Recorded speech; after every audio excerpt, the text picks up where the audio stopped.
কলম্বোর ঐতিহ্যবাহী club Sinhalese sports club. সিংহলিজদের এক করতে এই ক্লাবের প্রতিষ্ঠা ১৯৫২ সালে। ১৯৫৬ সালে শুরু হয় মাঠ তৈরির কাজ। ধীরে ধীরে যা আন্তর্জাতিক ভেন্যুর রূপ পায়। ১৯৮২ সালে প্রথম ওয়ানডে, ১৯৮৪ সালে প্রথম টেস্ট মাঠে গড়ায়। এরপর থেকে আজ অবধি ৪০-এর বেশি টেস্ট ম্যাচ হয়েছে এই মাঠে, যার মধ্যে ৩টিতে শ্রীলঙ্কার বিপক্ষে খেলেছে বাংলাদেশ দল।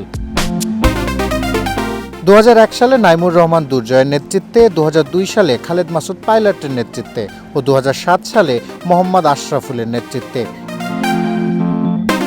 ৩ টেস্টে এই টাইগারদের ভরাডুবি হয়েছে। তবে এই মাঠ সাক্ষী মোহাম্মদ আশরাফুলের বিশ্ব রেকর্ডের কীর্তির। ২০০১ সালে এই মাঠেই টেস্ট অভিষেকে মুত্তিয়া মুরলীধরন, চামিন্দা ভাসদের সামলে সেঞ্চুরি করেন ১৭ ছুঁই ছুঁই আশরাফুল। হন সর্বকনিষ্ঠ টেস্ট সেঞ্চুরিয়ান। ম্যাচে ১০ উইকেট নেওয়া মুরলীধরনের সঙ্গে যৌথভাবে ম্যাচ সেরা হন আশরাফুল। আশরাফুল শেষবার আন্তর্জাতিক ক্রিকেটে খেলেছেন ২০১৩ সালে। সনৎ জয়সুরিয়া এখন শ্রীলঙ্কার হেড কোচ। তবে ঐতিহ্য, ইতিহাস সঙ্গী করে দাঁড়িয়ে আছে এসএসসি ক্রিকেট গ্রাউন্ড। কলম্বোর আরেক ভেন্যু প্রেমাদাসার কাছে জৌলুস কিছুটা হলে হারালেও এসএসসি এখনও স্বমহিমায় টিকে আছে। ১০,০০০ দর্শক ধারণ ক্ষমতা সম্পন্ন এই মাঠে এখন ঠিক নিয়মিত ম্যাচ হয় না। ১ বছরের বেশি সময় পর আবার এই ভেন্যুতে টেস্ট ম্যাচের আয়োজন হচ্ছে। শেন ওয়ার্নের আগমনী বার্তা, মোহাম্মদ আশরাফুলের বিশ্ব রেকর্ড, সাঙ্গাকারা জয়াবর্ধনের ৬২৪ রানের জুটি। অনেক কিছুর সাক্ষী এই মাঠ, কেবল সাক্ষী হয়নি টাইগারদের টেস্ট জয়ের।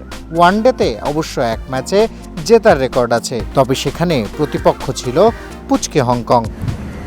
Sinhalese sports club SSC cricket গ্রাউন্ডের যে স্কোরবোর্ডটা দেখছেন, সেখানে এখনও কিছুই লেখা নেই। তবে এই স্কোরবোর্ডে বাংলাদেশ দলের টেস্ট ম্যাচের যতবারই স্কোরবোর্ডে স্কোর লেখা হয়েছে, ততবারই লেখা হয়েছে পরাজয়ের গল্প, শোচনীয় পরাজয়ের গল্প। এক টেস্টে ইনিংসও ১৩৭ রান, এক টেস্টে ২৮৮ রান এবং আরেক টেস্টে ইনিংসও ২০০-রও বেশি রানে পরাজয়। সেই পরাজয়ের বৃত্ত কি এবার ভাঙতে পারবে নাজমুল হোসেন শান্তর দল?